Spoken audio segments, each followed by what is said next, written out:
Hello and welcome Rabin travel and blog creation চ্যানেলের পক্ষ থেকে আপনাদেরকে জানাই আন্তরিক শুভেচ্ছা ও অভিনন্দন। তো এখন আমি আছি হচ্ছে ঢাকার বেইলি রোডের কাছে। এখানে যে যমুনা রাষ্ট্রীয় যে অতিথিশালা রয়েছে তো তার সামনে, এবং এখানে রয়েছে আমাদের ঢাকার ফুসফুস বলা হয়, যেটি হচ্ছে ঢাকার রমনা পার্ক। সেই রমনা পার্কের একটি গেট হলো এখানেই অবস্থিত।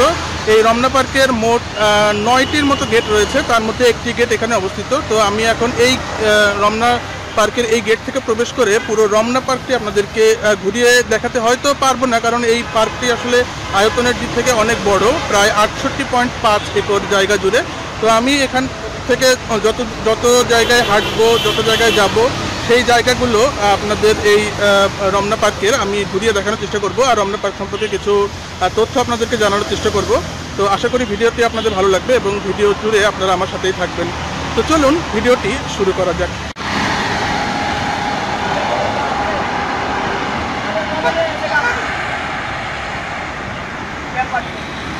এই গেটটির সামনে আপনারা যে রাস্তাটি দেখতে পাচ্ছেন, এই রাস্তাটিও অনেক সুন্দর দৃষ্টিনন্দন। আপনারা যদি দেখেন, রাস্তার দুই পাশে সারিবদ্ধ গাছগাছালি রয়েছে। এটি হচ্ছে রমনা পার্কের একটি গেট। এই গেটের নাম হচ্ছে অরুণোদয়, আপনারা দেখতে পাচ্ছেন। তো এই গেট থেকে আমি ভেতরে প্রবেশ করব। তার আগে চলুন আমরা এই গেটের গায়ে কী ধরনের নির্দেশনা লেখা রয়েছে সেগুলো একটু দেখে নিই। এখানে কিছু নির্দেশনা লেখা রয়েছে, আপনারা চাইলে একটু পজ করে পড়ে নিতে পারেন। আবার এখানেও কিছু নির্দেশনা লেখা রয়েছে। তাছাড়া দেখতে পাচ্ছেন যে এই পার্কে যে কোনো খাবার নিয়ে প্রবেশ নিষেধ, এবং স্কুল কলেজের ড্রেস পরিহিত অবস্থায় প্রবেশ নিষেধ। এবং এই পার্কে সকাল 10টা থেকে বিকেল 4টা পর্যন্ত এই পার্কে প্রবেশ নিষেধ, এরকম একটি কথা লেখা রয়েছে। জানি না, হয়তো এখানে সকাল 10টা পর্যন্ত আর বিকেল 4টা থেকে সন্ধ্যা পর্যন্ত হয়তো পার্কটি খোলা থাকে।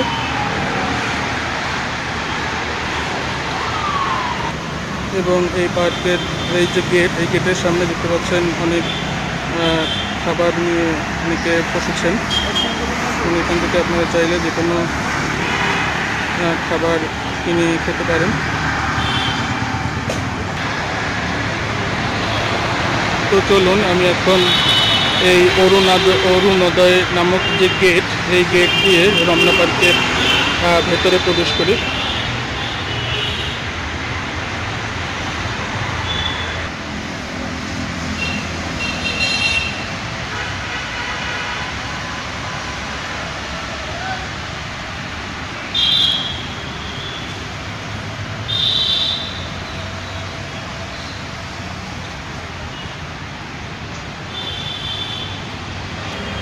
তো আমি যতদূর বুঝতে পারলাম যে এই অরুণোদয় গেট থেকে প্রবেশের পরে এখানে আসলে এই একমুখী চলাচল, মানে এদিক থেকেই চলাচল করতে হবে।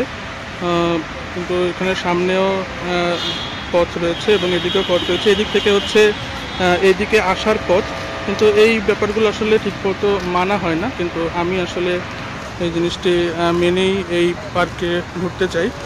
তো এই জায়গাটিতে হয়তো আর আসা হবে না, তাই এটির যে সারাউন্ডিংস সেটি আপনাদেরকে একটু দেখাই। তো আপনারা এখন দেখতে পাচ্ছেন এই অরুণোদয় গেট থেকে ঢোকার পরে হাতের বাম দিকের যে সারাউন্ডিংসটি, সেটি এদিকেও চাইলে আপনারা গিয়ে একটু বসতে পারেন বা হাঁটাহাঁটি করতে পারেন। কিন্তু আমি এখন যাব গেট থেকে ঢুকে হাতের ডান দিকে। তো চলুন এদিকে হাঁটা যাক। এখানে একমুখী চলাচল লেখা রয়েছে এবং কিছু বিজ্ঞপ্তি ওখানে লেখা রয়েছে, যেটি আপনারা একটু চাইলে পজ করে পড়ে নিতে পারেন। তো চলুন আমি এখন এখান থেকে ডান দিকের রাস্তাটি নিলাম, এবং এখানে আপনারা দেখতে পাচ্ছেন এখানে একটি নির্দেশনা দেওয়া রয়েছে যে এই রাস্তা থেকে কোন দিকে যাওয়া যাবে। সোজা গেলে নর্থ অর্থাৎ উত্তরায়ণ গেটের দিকে যেতে পারবেন, আর সামনে গিয়ে হাতের বামে গেলে মহুয়া চত্বর এবং লেক এবং রমনার বটমূলে যেতে পারবেন। আর এখানে একটি ম্যাপ রয়েছে, যদিও এটি একটু ময়লা দেখা যাচ্ছে, ভালোভাবে ম্যাপটি বোঝা যাচ্ছে না। তো চলুন আমরা সামনের দিকে আগাই, সামনের দিকে আগিয়ে আপনাদেরকে দেখাই এখানে প্রশস্ত যে পথটি রয়েছে এই পথটি দিয়ে সামনের দিকে একটু এগিয়ে যাই। আপনারা দেখতে পাচ্ছেন যে এখানে আসলে অনেকগুলো ওয়াকওয়ে রয়েছে পাশাপাশি, এদিক থেকেও ওয়াকওয়ে রয়েছে, মানে মাঝখানে মাঝখানে গাছ এবং তার সাইড দিয়ে হচ্ছে ওয়াকওয়ে। তো আমি এখন মাঝখানের যে এক প্রশস্ত যে ওয়াকওয়েটি রয়েছে সেই ওয়াকওয়ে দিয়ে হাঁটছি, আর আমার হাতের ডান দিকে একটা ছোট ওয়াকওয়ে দেখতে পাচ্ছেন রাস্তার পাশের যে বাউন্ডারি ওয়াল তার পাশ দিয়ে, আবার আমার হাতের বাম দিকেও একটি ওয়াকওয়ে রয়েছে। তো এখানে আসলে মনে হচ্ছে যে ভিডিও করতেই থাকি, কিন্তু সেটি তো আসলে সম্ভব নয়, কারণ তাহলে ভিডিও হয়ে যাবে 3-4 ঘন্টার। তাই ভিডিও আসলে গুরুত্বপূর্ণ জায়গাগুলো আপনাদেরকে দেখাবো। এখানে আপনারা একটা জিনিস দেখতে পাচ্ছেন যে দুইজন মানুষ এখানে কিছু ব্যায়াম করার মতো সামগ্রী রয়েছে, সেখানে ব্যায়াম করছে। এই পার্কটিতে কিন্তু সকালবেলায় এবং বিকালবেলায় অনেক মানুষ হাঁটার জন্য আসে, এবং এরকম অনেক জায়গা রয়েছে যেখানে লিফটিং করা যায়, তারপরে শুয়ে বসে বিভিন্নভাবে যে ব্যায়ামগুলো রয়েছে সেগুলো করা যায়। ফুল গাছের পাশাপাশি অনেক ফল গাছও রয়েছে এই পার্কটিতে। আপনারা এখন দেখতে পাচ্ছেন একটি বাংলাদেশের যে জাতীয় ফল কাঁঠাল, সেই কাঁঠাল গাছের একটি ফল। এখন যেহেতু গ্রীষ্মকাল তাই কিছু কাঁঠাল ইতিমধ্যে জন্মেছে এবং বড় হচ্ছে এই গাছটিতে, আপনারা দেখতে পাচ্ছেন।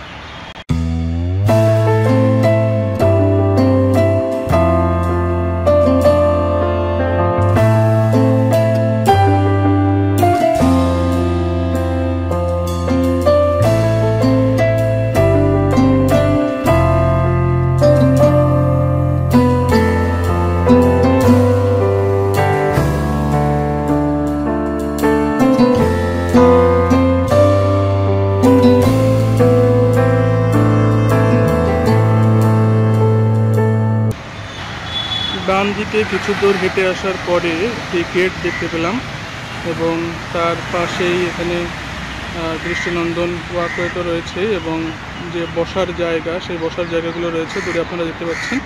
আর আমি এখন যাব এদিকে।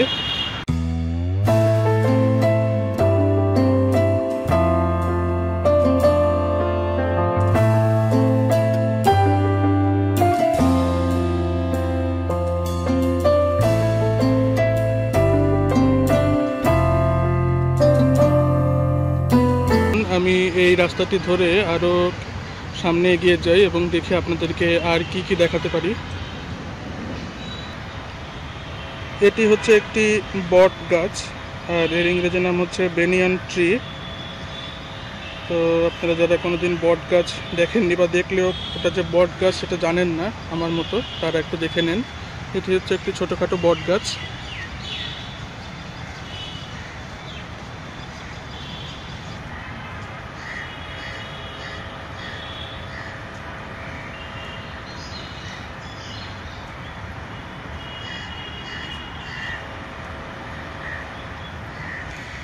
এই গাছটি আপনারা একটু দেখুন, এটির নাম কি, নাম ফলক একটি সামনে রয়েছে, কিন্তু আমি আসলে এখান থেকে দেখতে পাচ্ছি না।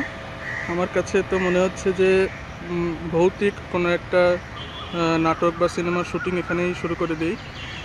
তো গাছটি একটু দেখুন, মানে বিশেষ করে এই গাছের যে মানে শাখা থেকে ঝুলে পড়া যে গুল্মগুলো সেগুলো একটু দেখুন। এটা কি অশ্বত্থ গাছ হয়তো হতে পারে, কিন্তু এর চারদিকে বাউন্ডারি এবং এর কাছে যাওয়ার কোনো সুযোগ না থাকায় এই গাছটি কী গাছ সেটি আমি বলতে পারছি না। কিন্তু এই গাছটির সামনে দাঁড়িয়ে আমার খুব ভৌতিক একটা অনুভূতি হচ্ছে এই বিকেলবেলাতেও।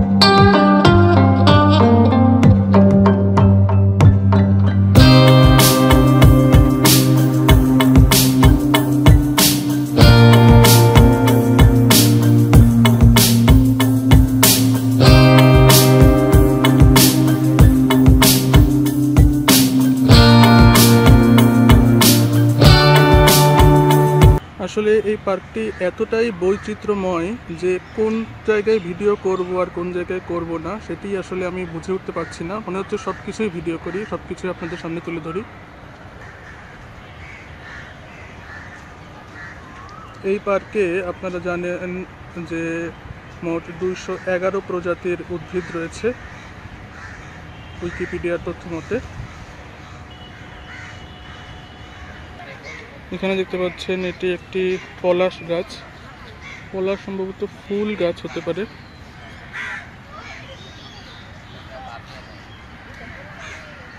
কিন্তু এখানে কোনো ফুল আমি দেখতে পাচ্ছি না আপাতত।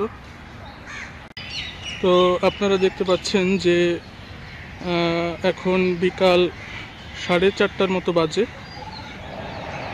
আর আজকে হচ্ছে শনিবার। তো লোক চলাচল খুব কম, নিরিবিলি পরিবেশই বলা যায়। আর আমি যে রাস্তা ধরে হাঁটা শুরু করেছিলাম অরুণোদয় গেট থেকে ঢুকে, সেই রাস্তা দিয়েই চলছি এবং পুরোটা একবার রাউন্ড দেওয়ার ইচ্ছা আছে। তবে এখানে মাঝখানেও অনেক ওয়াকওয়ে রয়েছে। তো এখানে একটি লেক রয়েছে আর যে বটমূল রয়েছে সেইগুলো আপনাদেরকে দেখানোর চেষ্টা করব। যদি এই রাস্তা দিয়ে চলার সময় না দেখতে পাই তবে খুঁজে বা কারো কাছে জিজ্ঞেস করে সেগুলো আপনাদেরকে দেখাবো। এখানে একটি দোয়েল পাখি আর একটি কাঠঠোকরা পাখি দেখতে পাচ্ছি। কাঠঠোকরা পাখি খুব মাঝে মাঝে দেখা যায়, দোয়েল পাখিও দেখা যায়। তো দুটি আজকে একসাথে দেখলাম। আর এই গাছটি হচ্ছে একটি সেগুন গাছ, যার ইংরেজি নাম হচ্ছে টিক, TEAK। তো যারা সেগুন গাছ কখনো দেখেননি বা দেখেছেন কিন্তু জানেন না যে ওইটা আসলে সেগুন গাছ, তারা আজকে সেগুন গাছ দেখে নিন। এই হচ্ছে সেগুন গাছ। সুন্দরবনে এই গাছ প্রচুর পরিমাণে পাওয়া যায়। তো এখানে একটি বড় গাছ দেখতে পাচ্ছি। তো এটি রমনার বটমূল কিনা সেটি এখানকার আমি একজনের কাছে জিজ্ঞেস করলাম, তবে তিনি বলতে পারলেন না।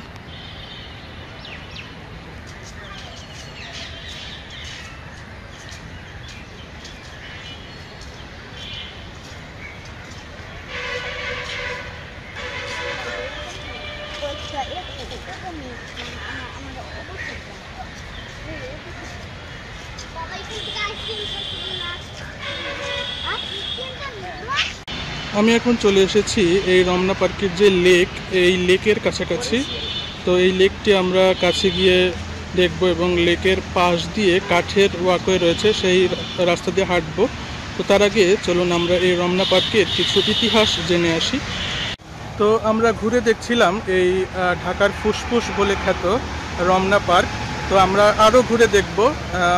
আমার পেছনে দেখতে পাচ্ছেন লেক, ওই লেকের পাড়ে গিয়ে আমরা দেখব, হাঁটবো।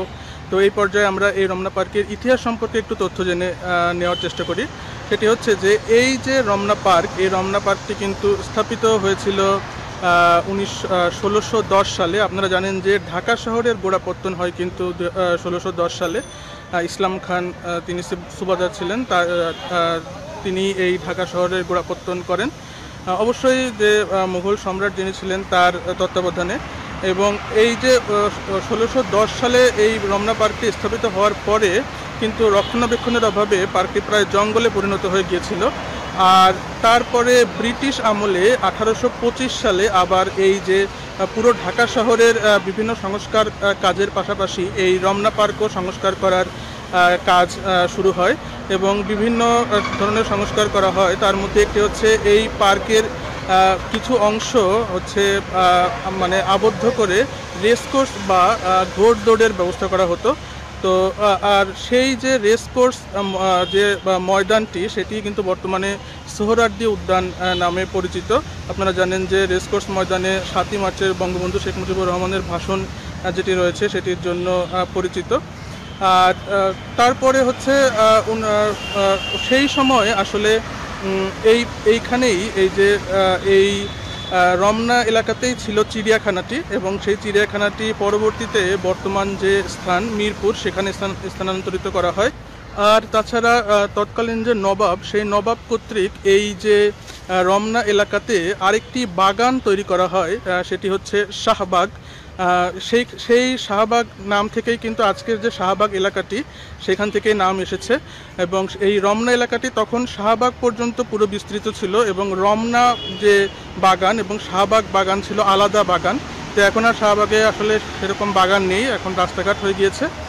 আর তখন এই যে শাহবাগ রমনা এই পুরো এলাকাটি নিয়ে এই পার্কটির আয়তন ছিল 89 একর, কিন্তু বর্তমানে রয়েছে, আমি প্রথমেই বলেছি যে এই পার্কটি বর্তমানে রয়েছে 68 একর। তো এরপরে আসলে 19 শতকেও বিভিন্ন সময় এই পার্কটির যে বিষয়গুলো সংস্কার সেগুলো চলেছে 1908, 1928 বিভিন্ন সময়। এবং এই পার্কটি কিন্তু এই যে রমনা পার্ক হিসেবে স্থাপিত হয় 1949 সালে আনুষ্ঠানিকভাবে স্থাপিত হয়। এবং এই রমনা পার্কটি কিন্তু আরেকটি কারণে অত্যন্ত জনপ্রিয় বা অত্যন্ত সমাদৃত। এখানকার গাছগাছালি, মানুষের ঘুরতে আসা, মানুষের প্রাতঃভ্রমণে আসা বা বৈকালিক ভ্রমণে আসা থেকেও পাশাপাশি মানে আরও একটি কারণে, সেটি আপনারা সকলে জানেন যে এই যে রমনা পার্ক, এই পার্কে হচ্ছে যে বর্ষবরণের যে অনুষ্ঠান, অর্থাৎ পয়লা বৈশাখে যে বিভিন্ন মেলা বা অনুষ্ঠান হয়ে থাকে সেটি এই ঢাকার রমনা পার্কে হয়ে থাকে। এবং এই রমনার এখানে বটমূল নামে একটি জায়গা রয়েছে, আমি আপনাদেরকে দেখানোর চেষ্টা করব। আমি এখনও সেটি খুঁজে পাইনি, তবে খুঁজে দেখানোর চেষ্টা করব। সেই রমনার বটমূলে হচ্ছে ছায়ানট নামক একটি সংগঠন রয়েছে। সেই সংগঠন কর্তৃক যে বর্ষবরণ সাংস্কৃতিক অনুষ্ঠান সেটি হয়ে থাকে, তাছাড়া বিভিন্ন মেলা হয়ে থাকে এবং অন্যান্য বিভিন্ন সাংস্কৃতিক অনুষ্ঠান হয়ে থাকে এই রমনা পার্কে। এবং এই যে অনুষ্ঠানটি যাত্রা শুরু করে 1967 সালে। তো এই মোটামুটি হচ্ছে রমনা পার্কের যে ইতিহাস এবং যে ঐতিহ্য সেটি। তো আমরা আবার চলুন শুরু করি এই রমনা পার্ক এক্সপ্লোর করা। আমার হাতের বাম পাশে রয়েছে সেই লেকটি, আর এই লেকের পাড় ঘেঁষে রয়েছে দুটি ওয়াকওয়ে। তো এই দুটি ওয়াকওয়েতেই আসলে মানুষ দুদিক থেকেই যাতায়াত করছে, মানে কেউ ওদিকেও যাচ্ছে আবার এদিকেও আসছে। কোনো সুনির্দিষ্ট যে একটি ওয়াকওয়ে দিয়ে মানুষ এদিকে আসবে এবং আরেকটি দিয়ে ওদিকে যাবে এমন আসলে না। তো আমরা চলুন এখন এই যে লেকটি রয়েছে রমনা পার্কে, সেই লেকটি একটু ঘুরে দেখব। এখানে লেকের পাশেও ওয়াকওয়ে রয়েছে, এখানে একটি পথ রয়েছে এখানে যাওয়ার। তো চলুন এদিকে যাওয়া যাক।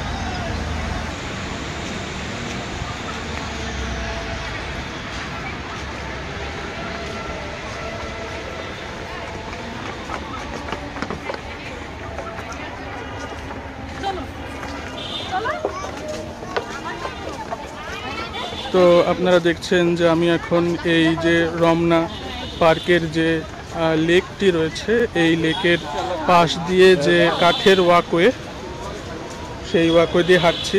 এই ওয়াকওয়ের নিচে কাঠ দিয়ে নির্মিত এবং কিন্তু পাশে রয়েছে লোহার যে রেলিং সেগুলো।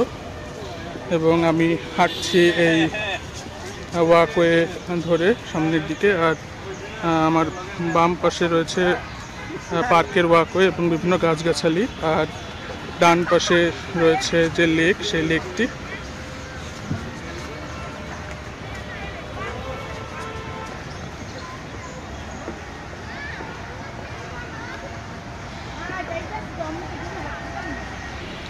এই যে ওয়াকওয়েটি কিন্তু এই যে লেকটি ওই প্রান্তেও রয়েছে।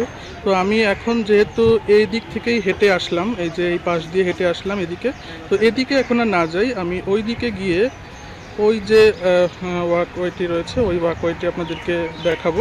তো চলুন আবার আমি পার্কের ওয়াকওয়েতে চলে যাচ্ছি।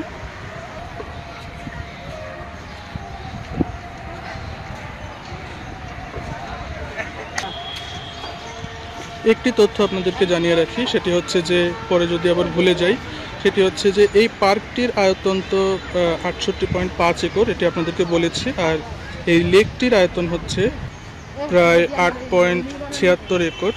অর্থাৎ এই যে লেকটি, এই লেকটি কিন্তু অনেক দূর পর্যন্ত বিস্তৃত। এখান থেকে শুরু করে এদিকেও, এই যে এদিকেও রয়েছে, আবার এদিকেও রয়েছে। তো এই লেকটির আয়তন হচ্ছে 8.76 একর, আর পুরো পার্কটির আয়তন বর্তমানে রয়েছে 68.5 একর। তো আপনাদেরকে ওই পাশে একটি ছোট বট গাছ দেখিয়েছিলাম, আর এখানে আমি আরেকটি বড় বট গাছ পেয়ে গেলাম। তো ভাবলাম আপনাদেরকে এই বড় বট গাছটি একটু দেখিয়ে নিই।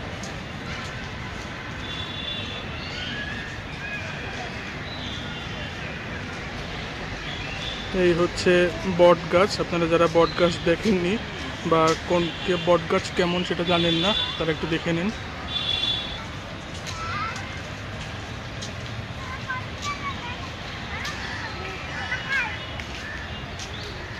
তো এই পাশে কিছু দূর হেঁটে আসার পরে এখানে গোল একটি জায়গা দেখতে পাচ্ছি। এই জায়গাটি কেন সেটি আমি আসলে জানি না, কোনো হয়তো অনুষ্ঠান হয়ে থাকে এরকম কোনো কারণে হতে পারে। আর সামনে এখানে আপনারা যে ভবনটি দেখতে পাচ্ছেন এটি একটি রেস্টুরেন্ট। রমনা পার্কের ভেতরে একটি রেস্টুরেন্ট রয়েছে। আর এদিকের পরিবেশটা যদি আপনারা একটু দেখেন, এখানে একটি ফাউন্টেন রয়েছে বা ঝর্ণা, কিন্তু এটি এখন আপাতত বন্ধ রয়েছে। তো আমি হাঁটতে হাঁটতে প্রায় এই রমনা পার্কের আরেক মাথায় চলে এসেছি, কিন্তু পুরোটা এখনও দেখা শেষ হয়নি, কারণ আমরা এক পাশটাই দেখেছি। এই পাশ থেকে আবার যেতে হবে। এদিকেই সম্ভবত রমনার যে বটমূলটি রয়েছে সেটি আমরা খুঁজে দেখব। আর যে রেস্টুরেন্টটি একটু আগে দেখিয়েছিলাম সেই রেস্টুরেন্টটি হলো এই।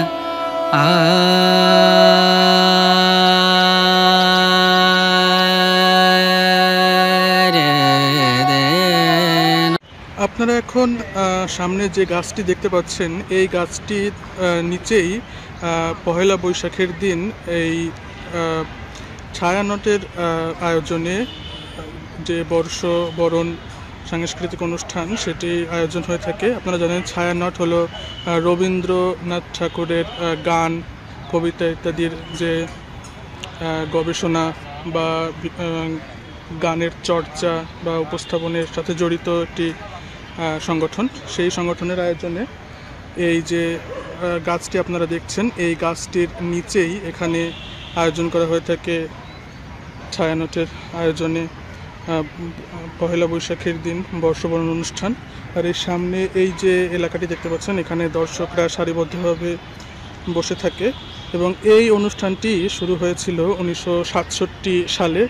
তখন থেকে এই অনুষ্ঠানটি চলে আসছে। আপনারা একটি গানের সঙ্গে পরিচিত হবেন, সেটি হচ্ছে এসো হে বৈশাখ এসো এসো। এটি রবীন্দ্রনাথ ঠাকুরের লেখা একটি গান। সেই গানটি কিন্তু ছায়ানটের মাধ্যমে এই যে গাছ, এই গাছের নিচে মঞ্চ তৈরি করে এখানে পরিবেশন করা হয়।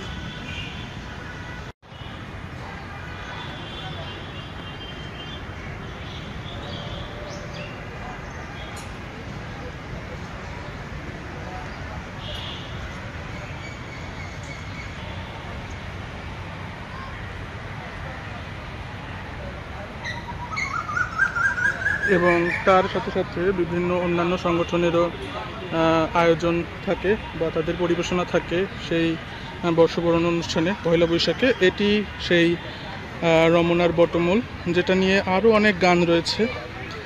আসিফের একটা গান আছে, রমনার বটমূলে প্রভাত ফেরি হবে জানিয়ে দিলাম আজ তোমাকে, এরকম একটি গান আছে। তাছাড়াও ফিডব্যাকের একটি গান আছে, সেটিও অনেক জনপ্রিয়। তো এই হচ্ছে সেই রমনার যে বট গাছটি, যেটির নিচে সেই ছায়ানটের অনুষ্ঠান হয়ে থাকে, আর এটিকে রমনার বটমূল বলা হয়ে থাকে। এখানে যে মঞ্চ তৈরি করে অনুষ্ঠান হয় তার প্রবেশ গেটের এবারের যে পহেলা বৈশাখ তার একটি স্বাক্ষর এখনও রয়েছে।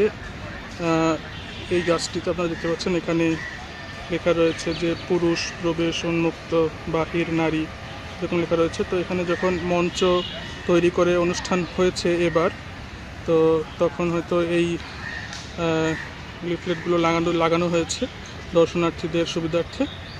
আর এই হচ্ছে সেই গাছটি, দূর থেকে আপনারা দেখছেন। এই গাছটিকেই বলা হয় রমনার বটমূল এবং এখানেই সেই ছায়ানটের আয়োজনে পহেলা বৈশাখ অনুষ্ঠান হয়ে থাকে। আপনারা চাইলে এই যে লেকটি রয়েছে এই লেকে এরকম প্যাডেল চালিত বোটে করে ঘুরতে পারেন নির্দিষ্ট টিকিটের বিনিময়ে।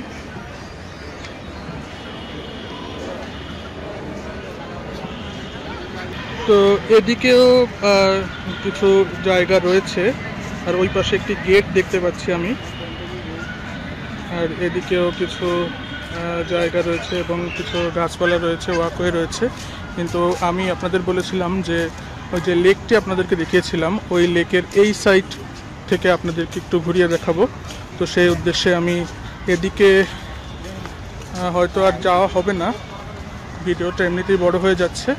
তো আমি এই সাইড থেকে আপনাদেরকে লেক এবং লেকের যে ওয়াকওয়েটি রয়েছে সেটি একটু ঘুরিয়ে দেখাবো। এই লেকের উপরে একটি ব্রিজের মতো রয়েছে এবং সেই ব্রিজটি পার হয়ে আমি এই পাশে চলে আসলাম। এখানে আমি দেখতে পাচ্ছি এখানে একটি কিডস জোন রয়েছে এই রমনা পার্কে। তো চলুন আমরা এই কিডস জোনটি একটু ঘুরে দেখি। এখানে ওই প্রথমে আপনাদেরকে যে বিজ্ঞপ্তিগুলো দেখিয়েছিলাম সেই বিজ্ঞপ্তিগুলো এখানে আবারও লেখা রয়েছে, আপনারা চাইলে একটু পজ করে পড়ে নিতে পারেন। তো আমরা এই যে কিডস জোনটি রয়েছে সেটা একটু ঘুরে দেখি। আর এই রমনা পার্কটি কিন্তু প্রবেশ মূল্য একদম ফ্রি, সুতরাং আপনারা চাইলে লেকের সৌন্দর্য উপভোগ করতে পারেন, বিভিন্ন যে বসার জায়গাগুলো রয়েছে, গাছগাছালি রয়েছে সেগুলো উপভোগ করতে পারেন। তাছাড়াও আপনাদের বাচ্চাদেরকে নিয়ে এই পার্কে আসতে পারেন। তারা এই পার্কে আসলে তারা অনেক আনন্দিত হবে। এখানে আপনারা দেখতে পাচ্ছেন অনেক ধরনের যে রাইডস, সেই রাইডসগুলো রয়েছে।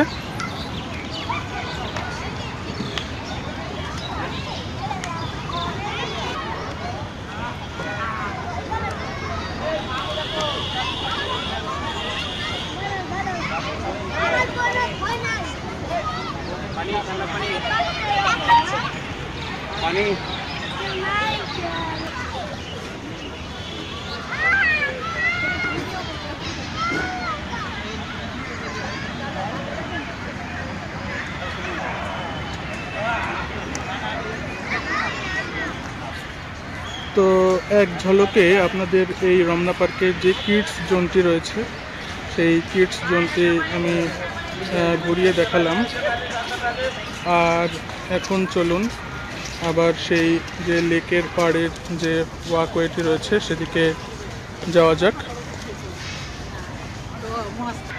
আমি এখন যাচ্ছি এদিকে, এই যে আপনাদের যে লেকের পাড়টি ওই পার্ট থেকে দেখিয়েছিলাম, তো সেটি এই পার্ট থেকে দেখব।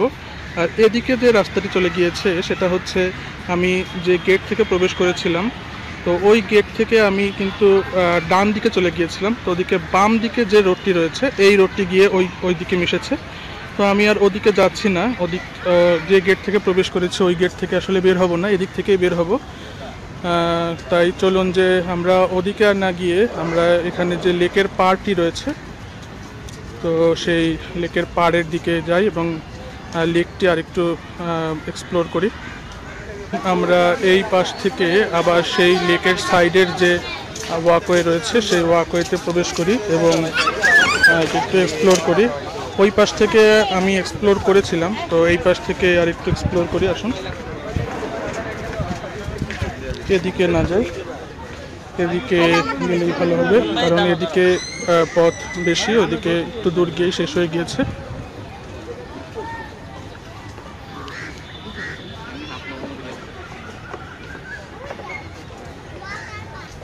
পড়ন্ত বিকেলে এই যে লেকের পাড় ঘেঁষে যে কাঠের ওয়াকওয়ে রয়েছে সেই ওয়াকওয়ে ধরে হেঁটে চলেছি। অনেক রিল্যাক্সিং একটি ব্যাপার, আশেপাশে পাখির ডাক শুনতে পাচ্ছি, চারপাশে বিভিন্ন ধরনের গাছগাছালি রয়েছে।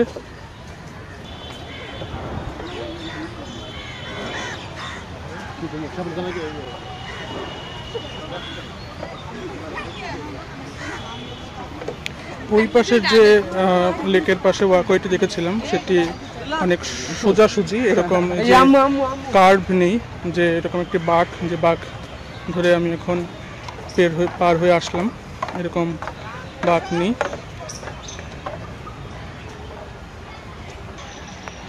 তো আগে আপনাদের দেখিয়েছিলাম, তখন আমি ওই পাশে ছিলাম, ওই পাশে এখন যে ওয়াকওয়েটা আপনারা দেখতে পাচ্ছেন সেই ওয়াকওয়েতে ছিলাম, সেখান থেকে আপনাদেরকে দেখিয়েছিলাম। আর এখন আমি আছি তার অপর প্রান্তের যে ওয়াকওয়েটি রয়েছে সেই ওয়াকওয়েতে। তো যেমনটি আমি একটু আগেও বলছিলাম যে এই লেকটির আয়তন হচ্ছে 8.76 একর, আর এই পুরো রমনা পার্কটির আয়তন হচ্ছে 68.5 একর।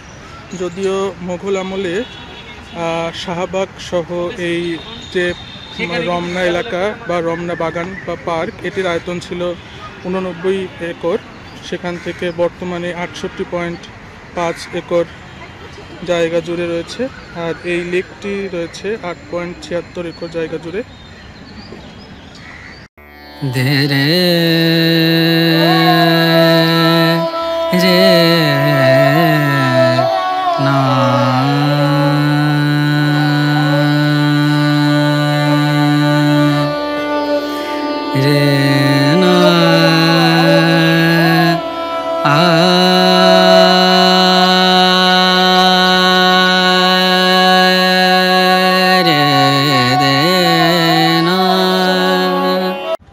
তো এই ছিল আজকে আমাদের ভিডিও। আশা করি ভিডিওটি আপনাদের ভালো লেগেছে। তো আসলে এই যে রমনা পার্ক, এই পার্কের আয়তন এত বিশাল যে পুরো পার্কটি হয়তো আপনাদেরকে দেখাতে পারলাম না, ততদূর চেষ্টা করেছি। প্রায় এখন সন্ধ্যা হয়ে এসেছে আর এখন পার্কটি বন্ধ হয়ে যাবে, তাই এখন বেরিয়ে যেতে হবে। কিন্তু মানে বেশিরভাগ জায়গায় আসলে দেখানো হয়েছে এই পার্কটির। আর শেষে আমি একটি কথা বলতে চাই যে এই পার্কটিকে কিন্তু ঢাকা শহরের ফুসফুস বলা হয়ে থাকে, যার কারণ সহজে অনুমেয়। সেটি হচ্ছে যে এই পার্কে যে বিশাল আকারের যে একটি মানে বনভূমি বলা যেতে পারে, কারণ এখানে যে 211 প্রজাতির উদ্ভিদ রয়েছে এই জায়গাটিতে। আর এই ফুসফুসের ক্ষতি কিন্তু আমরাই করছি, কারণ হচ্ছে যে কোনো জায়গায় যে ময়লা আবর্জনা ফেলে এই পার্কের ভেতরে পার্কটি নোংরা করছি, প্লাস্টিক ইত্যাদি ফেলে। যদিও এই পার্কটিতে কিছু দূর পর পর বিভিন্ন জায়গায় ডাস্টবিন দেওয়া আছে, কিন্তু তারপরে মানুষজন আসলে ময়লা ফেলছে এবং পার্কের বিভিন্ন যে দিকগুলো আছে সেগুলো লঙ্ঘন করছে। আমার এই ভিডিওটি যদি শেষ পর্যন্ত আপনারা দেখে থাকেন তাহলে আপনারা এই বিষয়টি সম্পর্কে আশা করি সচেতন থাকবেন যে কোনো ধরনের ময়লা আবর্জনা বা পরিবেশ দূষণ করা আমরা যদি ফেলি সেটা কিন্তু আমাদের জন্যই ক্ষতিকর।